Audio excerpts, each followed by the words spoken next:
Hey everyone, this is Brian from the Tennis IQ podcast. Josh and I hope that you are enjoying the content and discussions that we put out week after week.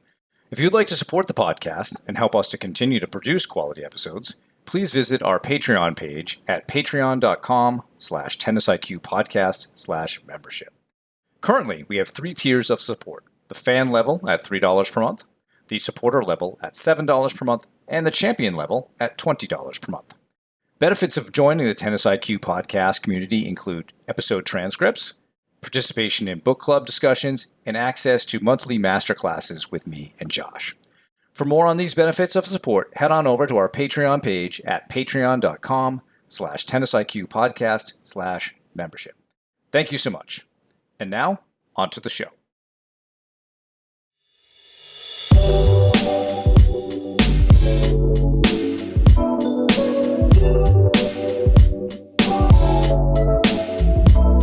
Welcome to the Tennis IQ podcast. I'm Brian Lomax. And I'm Josh Berger. And in today's episode, we are going to be talking about the idea of slowing things down. And we're going to start with a quote, or sort of a saying from the Navy SEALs, which is that slow is smooth and smooth is fast. And the idea for this actually came from a newsletter by Sahil Bloom. It's called Curiosity Chronicle. And it's titled The Case for Slowing Down. And so he talks about, not in a tennis setting. It's not a tennis article. It's not a tennis newsletter. But he talks about the benefits of slowing down in different aspects of life. And, I think there's a lot of connections to tennis here, both in terms of the micro, which could be within a match, right? What can we do between points? What can we do, let's say, between games or changeovers, things like that, to slow things down? And what are the benefits of that? Why might we want to slow things down during those sorts of moments? But also long-term within a player's development, within, let's say, practice, within, the lifespan of a tennis player. What are the benefits of slowing down, and what can that look like exactly? Can that look like a player being more intentional, being more deliberate, choosing how they want to, choosing what approach they want to go about things with, rather than maybe rushing and just going to the next thing? But, both in the long term and in the short term within a match, we can talk about some of the benefits of slowing down and how players can do that and what some of those benefits are. So let's start with the micro within a match. I have used the Navy SEAL mantra of slow is smooth, smooth is fast with players, especially for serving, because you'll watch a lot of players, and I have one particular student in mind whose initial movements on the serve are very rapid, very fast. So it made me think, okay, what's the opposite, Josh, of slow is smooth, smooth is fast? So I was thinking, all right, fast is like jagged and tight, and jagged and tight is slow. It's also out of control. So when I think about slowing things down, it's really about exercising conscious control over the situation. Very often, I think we get caught up in what's going on around us, which can lead to the rushing part and maybe less fluidity to what we're doing. So bringing a conscious mindset to slowing things down, and the serve is a great place, I think, to practice this, is slow down how you bounce the ball, right? Bounce the ball slowly. Take a deep, or a slow breath. Breaths don't have to necessarily be deep per se, although they can be, but you could slow down your breathing to almost like a trickle of air. Probably hard to do in a tennis match, but if you're sitting down, you could certainly do that.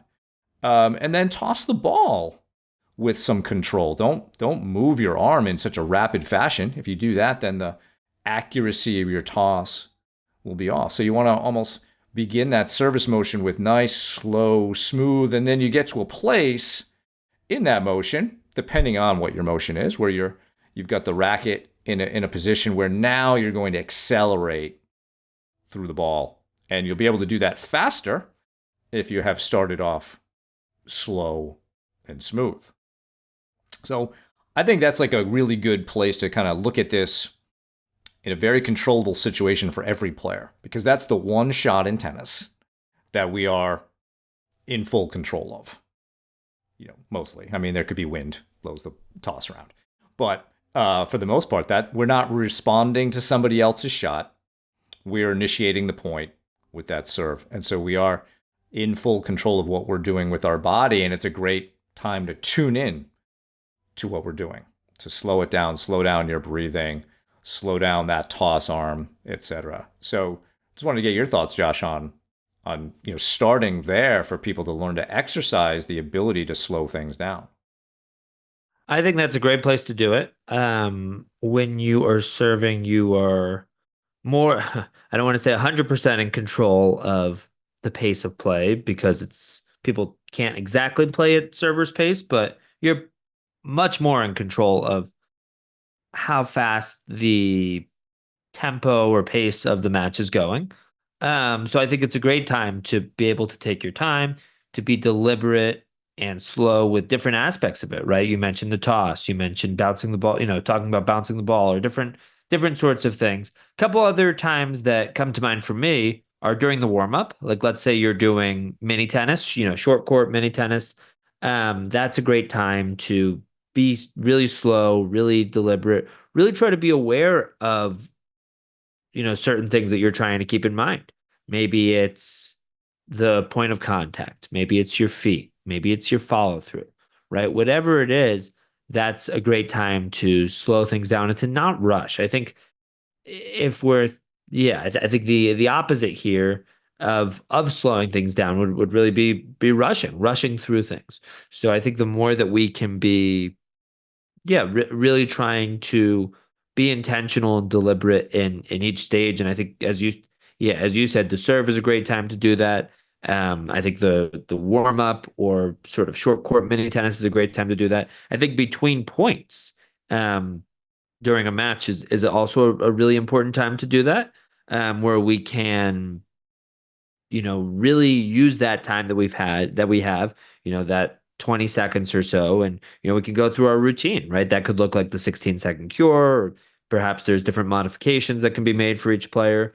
But being able to have a system to do exactly this, to slow things down, to reset, to play one point at a time, so that you're present, so that you're not carrying whatever happened with you in that last point into the next point, but you're able to really go about this process in a slow, methodical way, which takes time. I think all of these things take time to do. It's not easy by any means, but I think over time you can develop your system. You can make it a habit, make it automatic, and build that consistency of slowing things down between points into your tennis as much as possible, right? And I think for a lot of people, it can be hard to build that habit, or hard to just do it as consistently as they want to. But I think that's the ultimate goal when we think about something like a between point routine. We're one of the ultimate goals, right? That we want to be able to be slow, be thoughtful, be ready for that next point, rather than rushing, rather than going into it in an emotionally charged way from that last point, rather than starting the point when we're not fully ready, but being able to be slow and and smooth in that way. So let's focus on that between point time. Slowing, what we're really slowing down is ourselves. We're slowing ourselves down, which then maybe in turn helps to slow other things down. And I think, to me, there are three important concepts here that by doing this, we're taking control of the situation as much as we can. We are using that ability to slow down to focus better, right? So by taking control of the situation, now we're bringing our focus to to things we can control. And then when we're thinking about the between point time, a very key part of this is we're managing our energy better, so that that between point time is an opportunity to recover from the last point physically. It's an opportunity to get fully ready for the next point. And if we bring back slow and fast into this, right? Slow is smooth, smooth is fast. I want to apply that to the between points routine, Josh, because this is something that I've experienced, that by playing more slowly, I have often won more quickly. Okay, so how does that go? What I noticed is when I play more slowly, I'm playing more good quality points, which means I'm probably playing more efficiently. When I've had really long matches, I've joked oftentimes, well, I play a lot of good points and I play a lot of bad points, and that ends up resulting in most likely a long match. If I can play fewer bad points by taking more time, I'm probably off the court sooner. Now, of course, the opposite of that is that people will start rushing for various reasons. I was at a tournament back in August and was watching a player that I work with, and his opponent won the first set. His opponent played excellent tennis, really deserved to win the first set, and comes out in the second set, something changed. All of a sudden, he's making mistakes pretty early in points on shots that he was making pretty easily in the first set. And then he ended up losing the match in a super tiebreaker, third. So, yeah, I wanted to ask him about this. So I went up to him and congratulated him on good play. He was a really super, super kid. And I asked him what happened. And he said, yeah, I won that first set. And then I felt like I needed to really finish it. I needed to really win it more quickly. And I was like, that's interesting. So we had a brief conversation about this idea of rushing the process, which we could also look long term. But he tried to rush the process of winning the match, and it ended up backfiring into a loss. Rather than continuing to be patient and playing his game and doing what he had done in that first set. So I would encourage, listeners to really focus on that between point time, such that take control of it, manage the pace of it so that you're managing your energy, but also that you're hopefully creating more good quality tennis coming out of it, rather than the rushing approach, which I think leads to larger variations in the quality of your tennis. So, if you're winning, some players are great staying ahead. They're good front runners, and they can maybe go a little bit faster.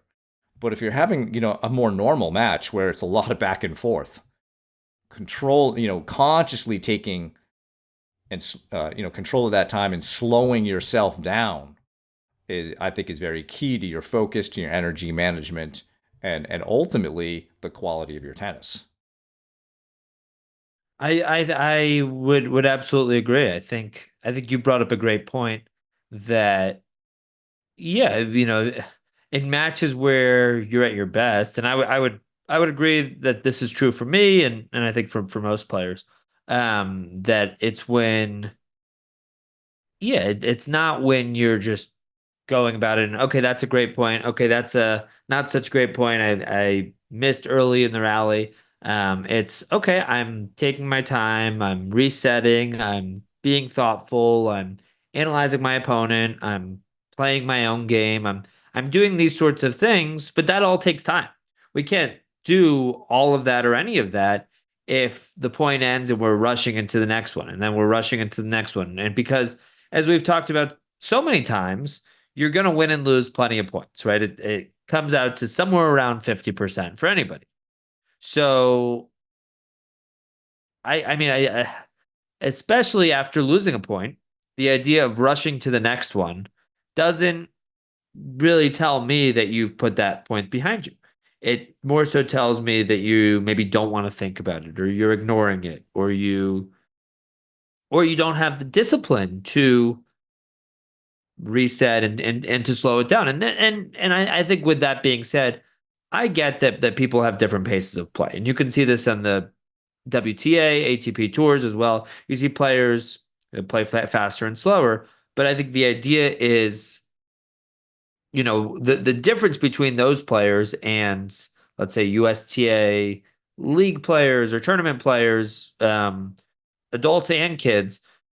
I think that the difference is we see a lot more rushing at those sorts of levels. We see, even when the pros play faster, they're doing that in a more deliberate way. Like I think about like a Federer as an example, who would often play quite fast, especially when things were going well. And, but I think he was doing that intentionally. There was a, deliberate, methodical approach behind that. And I see Djokovic actually as somebody who at certain points will really slow things down. And you'll see him, I think he's known for many, many, many ball bounces. And sometimes just, he'll kind of walk around the back area of the court and make his way to the baseline. But other times when things are going well, when he's maybe up a break or two, he'll try to limit the amount of time that he takes. He'll stay very close to the baseline, almost just like walking from the ad side to the deuce side or vice versa, um, without any sort of real pause there. But I think there is a process that he's going through or that the other pros are going through of being able to reset. And maybe it doesn't look as slow because it's not as slow, but I think in their own way that they are still managing to reset and to do those necessary steps that they need to. So just something to think about there. And we did an episode, Josh, about, what you should and should not copy from the pros. And I think this is one area where we can copy some of it, but also realize that there's a big gap of experience between those players and sort of the rest of us who are not professionals. We may be students, we may have other jobs. Tennis is, it's a big part of our lives, but it is not the profession per se to that extent. And so there's a lot more experience of how one deals with that time between points. And so I think we have always tried to educate players to start with a specific type of routine that we design with them that is probably on the slower side first. Get them used to that so that they know what that feels like. And then they have the autonomy after that to decide what is best for them. Maybe they'll be more like a Djokovic where I'm speeding up sometimes, other times I'm yellow light, I'm slowing it down. Or maybe you'll be more like Nadal because, for him, he sweats a lot, so he's got to go to the towel so much. And you're taking a lot of time. Or Maria Sharapova, Victoria Azarenka, super structured between points. I think we all have to kind of find out what that is for us and work with that. But I think to me, it's ideal that if you're going to explore this, you start off slow so you can experience it. Because you can't tell me that, going slow doesn't work for me if you've never tried to go slow. You have to have that experience first before you know it. And personally, I like to go slower more often than speeding things up. That tends to work for me. And also, maybe my game style tends to be more grinding, longer points, hence probably need that time between points, and that may apply to other players. If you're, a first strike player or somebody who likes to attack often, maybe even serve and volley, you may keep it going quickly. Points are short. So I think it's really all a matter of, figuring that out and gaining experience with what is going to work for you. But I think the whole idea of slowing down is really, can you learn to take control of yourself? Because when you pointed out Federer is not rushing because he's caught up in the emotions of the match. He's playing fast because he's choosing to. Same with Djokovic. These are conscious choices where when you watch more club level, high school, even junior level tennis, that's not a conscious choice. You see it as more of they're caught up in the whirlwind of whatever is going on and they're not exercising any autonomy or control over the situation. They're letting the situation control them. And that to me is really the key here, Josh, with the advice of slowing yourself down is be mindful and not mindless about what's happening. Sure. Sure. No, I would absolutely agree with that. And I think that, yeah, I think it is about taking that mindful, methodical approach. I think that that's really key. Should we talk a little bit about shift gears to the long term? Was there anything else that you wanted to say more in the micro, more sort of within a I match? think the micro, if we just look at take the same with your changeover, Yep. right? Especially players who are not, who are still gaining experience. I actually hit with a high school player the other day, and things weren't going well for him. And so as the match went along, there was no stop in the changeover. Just walk to the other side. And these are kind of like the mistakes of a lack of experience. And so that's another area. You have you basically are getting a timeout. Why not take it, especially if you're down? So I think that would be the only other thing, Josh, is to use your full changeover time to manage your energy, exercise control over yourself, slow down your breathing, slow down your heart rate. Kind of a big, it's a big yellow light routine opportunity. And I think changeovers, yeah, it's a great chance to do a lot of the same things that you do between points. Focus on your breathing, focus on what am I trying to accomplish here. I think it's a great time to be able to ask yourself that question: who's doing what to who? Which is, which Brad Gilbert has talked about in his book Winning Ugly, and I think it's really I think during a changeover when you have a little bit more time, and obviously you want to get some water, or maybe you have certain notes or a mental scorecard or something like that, that you can be looking at and sort of remind yourself of, which I think could be really beneficial during that time too.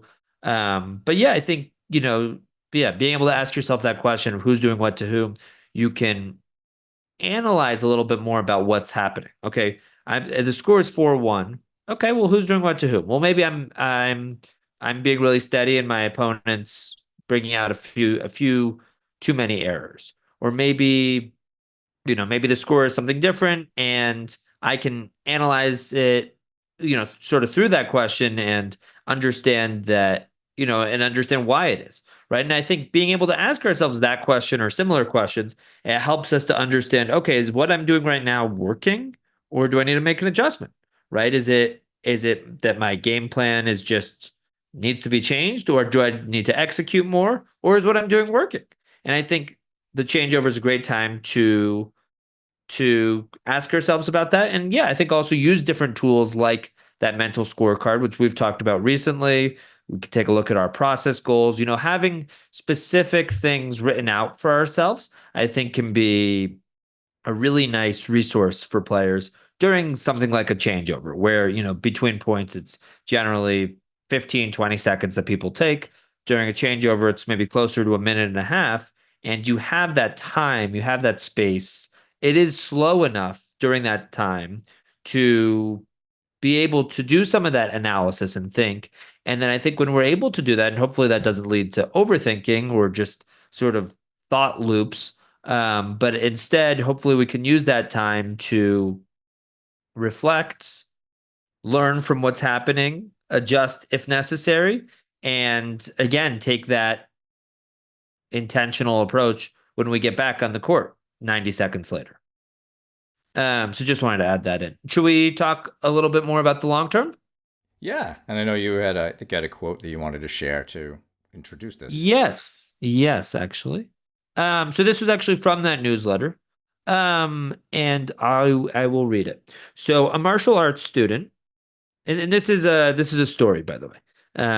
So a martial arts student approaches his teacher and asks, "How long will it take me to master this craft?" The teacher replies, "10 years." The student, looking impatient, responds, "I want to master it faster than that. I will work harder than anyone else. I will push myself to practice for many hours every single day. I won't rest until I become a master. How long will it take me then?" The teacher considers this new information, smiles, and answers 20 years.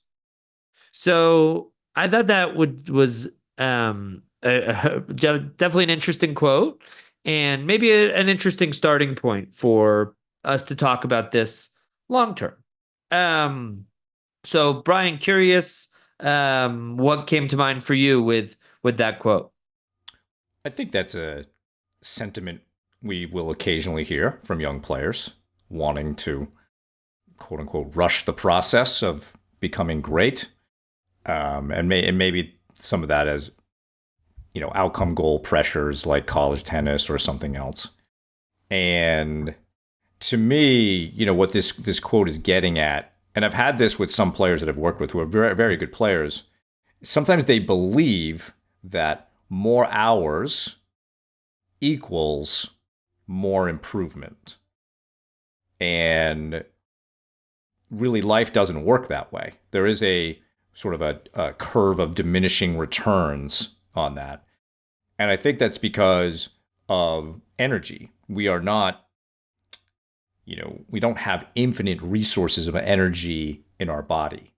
And I think we've mentioned this book before, The Power of Full Engagement, Jim Loehr, Tony Schwartz, and how a better way to look at life is not just managing your time and putting in more and more effort and harder work. It is managing your energy, and with the understanding that life is alternating between expending energy and recovering energy.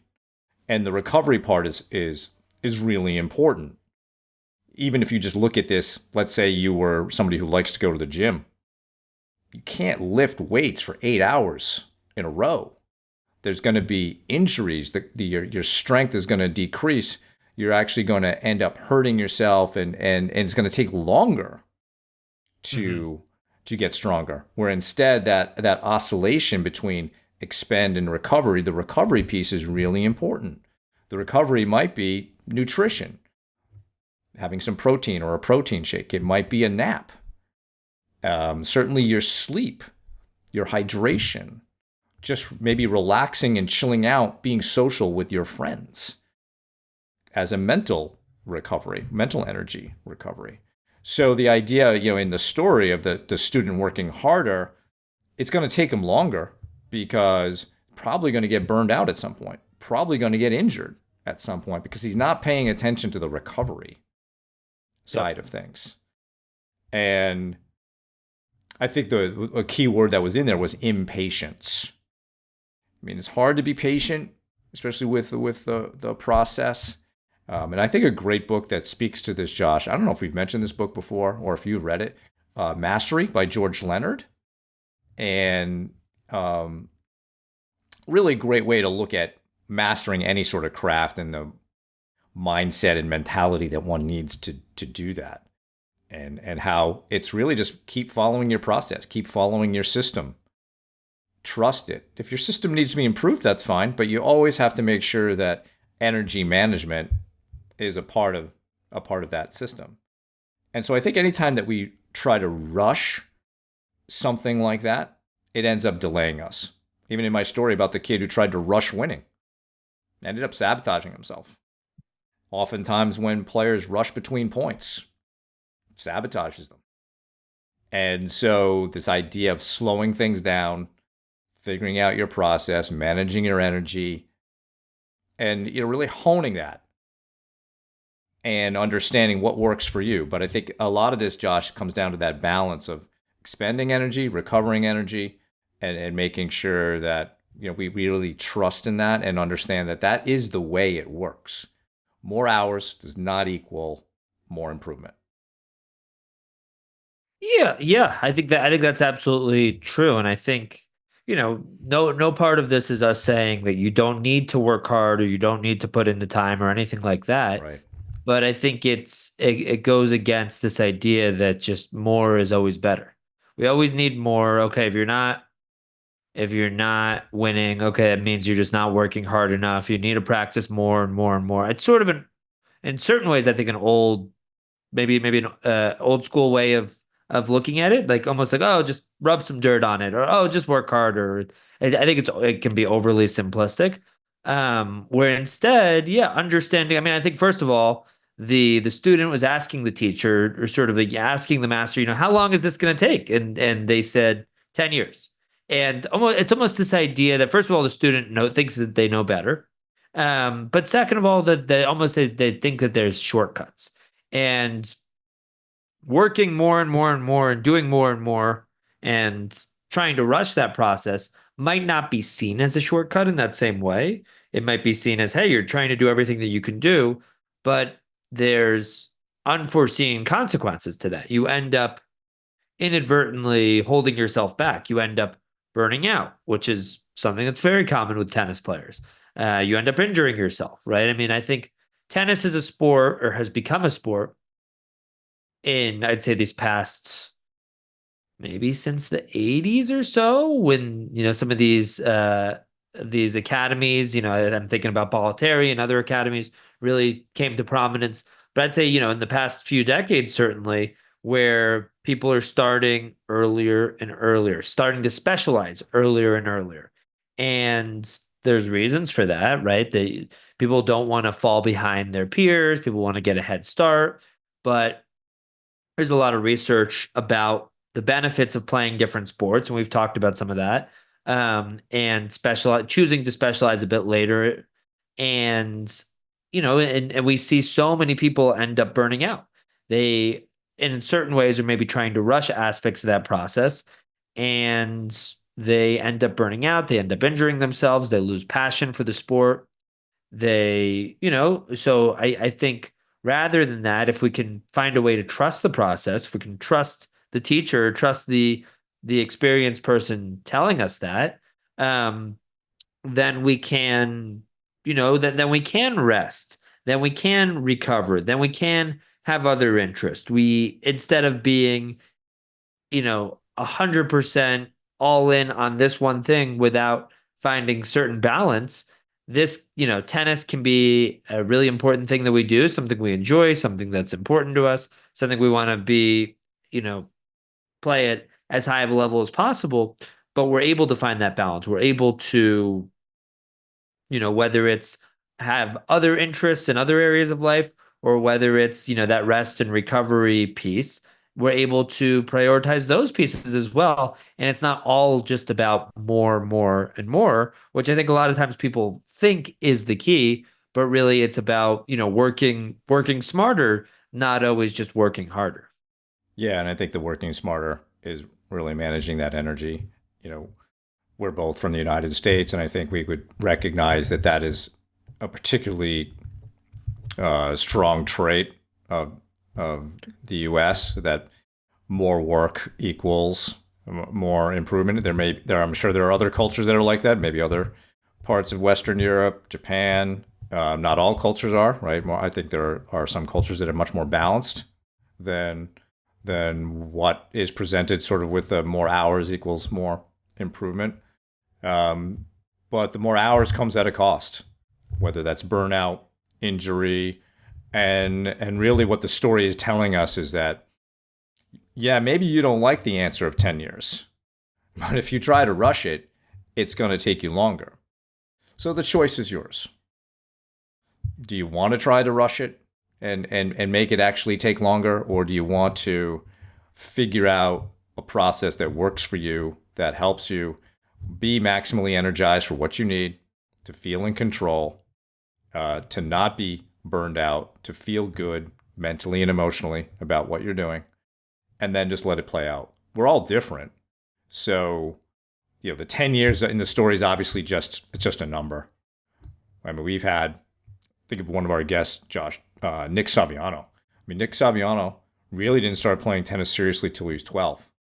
And then he's got a scholarship to Stanford, right, when he's 17, 18.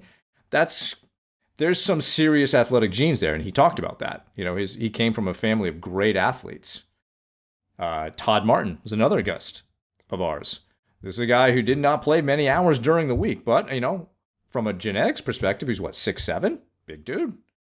Also played basketball. But you compare like his schedule as a player to maybe what you see in your typical academy today. He played far fewer hours and ended up, after 2 years at Northwestern, able to turn pro and, was a top 5 player. Sure. That, right? So we are all a little bit different.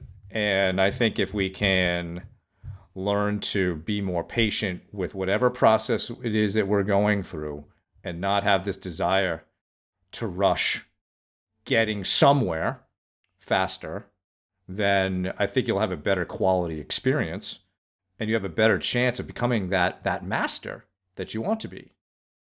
We had an episode a long time ago with Coach Bill Tim, and I think he was quoting Bill Tilden on this, but I think Tilden said that it takes 5 years to learn all the skills of a tennis player and 10 years to become a champion.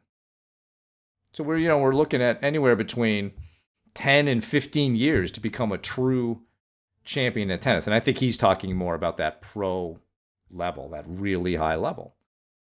And that's what tennis is about. It's a hard sport. It can't be learned in 5 years really well from the body of a child into a growing adult, or as an adult trying to learn as much as you can at maybe say 20. You're not going to be a master of the sport by 25, most likely. I mean, if you're an amazing athlete, you can probably get to a pretty good level if you really dedicate yourself and do it smartly. But we're all different. So these numbers of 10 and 20, they don't really mean much other than they're big numbers. It's not 1 year and you're all of a sudden mastering this. Not with a sport like tennis. I think there's so much that goes on with it. And it's learning to compete and handle all those situations requires a ton of experience out there. As we've noted, competing in itself is a skill. And that's the champion part. You can learn slice backhands and how to hit a kick serve and proper technique for serves and overheads. But can you use those weapons in matches, beginning of a set, middle of the set, closing a set, coming back from match point down, right? These are experiences that need to be felt and experienced, excuse me, before you can actually really say, okay, I get it, I understand it. I think I'm beginning to master this process of playing the game. Yeah, to me, one of the main things that gets in the way of that, of being process focused, of trusting that process and being patient with development, is comparison. I think it's so easy, especially, it's something like junior tennis, to compare, right? I think about certain players that I work with, and I'm sure there's similar situations for you, Ryan, where, certain players have a lot of success in a certain age group. Maybe it's the 10s or the 12s or 14s, and they move up to the next age group and they see certain people that they played with are having, success more quickly. And, oh, this person is ranked this now, or this person's UTR is this. They went up a point or 2 points or a point and a half over the last year. And it's so easy to compare. And what ends up happening, I think, is it's easy to lose sight of the main goal, right? The main goal of trying to be the best player you can be, trying to, like in that quote of, the martial arts student trying to become a master, trying to become excellent at this, right? And when we're so focused on where we're at right now and that comparison piece, I think that really can get in the way of that. A couple different things that I think can be helpful and just sort of, I guess, general tools in terms of this sort of long-term development process and, I guess, patience or slowing things down within that. I think meditation and just mindfulness in general can be a great tool to, I think, first of all, the commitment to meditate and to take however long it is, 5 minutes, 10 minutes, 15, 20, whatever it is with a person's practice. I think even the act of just sitting down and committing to doing it is literally you slowing down, is you slowing down enough to make the time for something like that. When in our modern society, we do tend to be rushing around so much that the thought of doing something like that can feel like, oh, I don't have the time for that. So I think even the fact that we're doing it in the first place is a step in the direction of slowing things down. And then I think it helps us. I think there's a lot of benefits, right? In terms of, it can help us relax, it can help us be more present, but I think it can help us build that tool of being able to use our breath to slow things down as needed. whether that's on the court, whether that's off the court, whether that's in a heated conversation, whatever that may be, being able to use our breath in that way to pause, to slow things down. But that doesn't just happen. I think actually that meditation, mindfulness as a, I think that, yeah, that can be really used as a tool to help you slow down in different areas of life. So that would be the first one that I would point to. I think also, being deliberate, intentional, planning out that long-term development process. We've talked about USTA has their development plan that a player can fill out. They can fill it out with a parent. They could, for adult players, you can fill that out by yourself. You can go over it with a coach, whatever that may be. But really trying to be intentional with your long-term development, thinking about, being able to reflect and pause and think about, okay, where am I right now? Can I honestly reflect on that? And can I set certain goals? Can I be really clear about where I want to go, let's say in the next 3 months or next 6 months? But I think something like that is, it's a process that you obviously have to slow down and sort of stop in order to even go about, that sort of a process. But I think it helps you plan out your future better than just sort of going through the motions on a day-to-day basis. I think, again, by pausing, by slowing things down, and by going through this sort of a process, it allows for that smoother development, hopefully. So that would be the second one. And then, also just other sorts of reflection, journaling, things like that come to mind. So I would point to that. And then even just, long term within practice, right? Like let's say in practice you're working on your form for a certain shot, or you're working on your strategy. It's easy to kind of rush through that and not give that the attention that it really requires, where really by slowing things down, taking your time through repetition, through just being aware, being focused, these are the sorts of things that lead to real change, not just more and more and more and more. So those are a few of the things that I would point to sort of in the long term. And these are different tools that, are generally helpful. And it can be helpful for, for other reasons as well. But I think specifically for this idea of being able to slow things down and the benefits of slowing things down, these are some of the main things that come to mind. So I want to build off each one of those sort of in reverse. So what you're saying Yep. about practice is really being more deliberate, right? The whole idea of deliberate practice and being a student of what is happening, such that the emphasis is on learning and not like just making the shot. So yes, we want to really tune in a little bit more, slow that process down, slow our minds down. I think the other part you're talking about with the long-term plan, Josh, is really designing the systems of training that work for you. And those can be, your energy management systems, how you train on the court, how you do mental training, how you may be exercising your character in certain ways. Yeah. So all of that really, if you can be mindful and build in the energy management piece in there, I think then you'll have a better chance long term. And then lastly, you touched on, meditation or mindfulness. There are some players that I work with who are very fidgety. And so what we have started to do, and I think this maybe is a very easy introduction to something like meditation, is to simply sit as still as you can for 1 minute and really just slow down your breathing. And the whole idea is just to bring total stillness to what you're doing. You're not doing any sort of breath control other than trying to make it nice and slow, but you're not counting anything or worrying about ins and outs or whatever, a mantra. Is you're really just kind of focusing on taking control of your body and slowing yourself down, maybe even softening your body. 1-2 minutes of that can then teach you to take more conscious control over what is going on with you. And once you start to do that, then maybe you get a little bit more into some other meditation concepts. But I think it can begin with just close your eyes and just try to be as still as possible and breathe as slowly as possible. So I think those are really good suggestions from you, Josh, on the long-term piece. Do you have any other or last thoughts for this episode? I think trying to enjoy it. I mean, I think it's cliche, right? Enjoy the process, trust the process.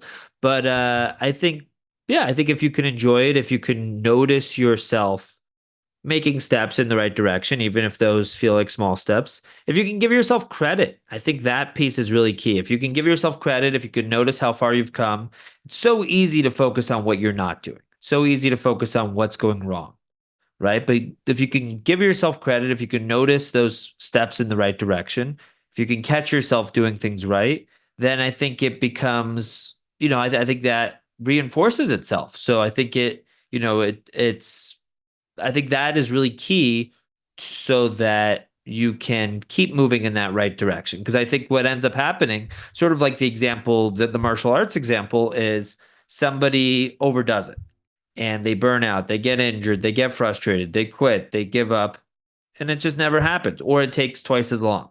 And instead, okay, let's trust that long-term process. Let's enjoy it. Let's look for those areas of improvement. Let's catch ourselves doing things right.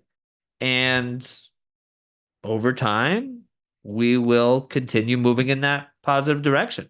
So I think that's a part of it that we didn't really touch on, but I think that's an important piece as well. Right. Well, great discussion. Slowing yourself down, slowing things down can only lead to positive benefits, we think, on the court and off. So that's our show for today. Thank you all for listening. For more on today's episode, please check out the show notes. If you have any feedback or questions for the two of us, please email us at tennisiqpodcast@gmail.com. Also, if you're enjoying the content that Josh and I discuss on the show, please rate and review the podcast so other tennis enthusiasts can find it more easily. Additionally, to be notified of new episodes, please subscribe to the show on your podcast platform of choice, including YouTube. And you can also check us out on Instagram. If you would like to support the podcast, please visit our Patreon page at patreon.com/tennisiqpodcast/membership, where you can learn about the benefits of being part of the Tennis IQ podcast community. Thanks again, and we'll see you soon in our next episode.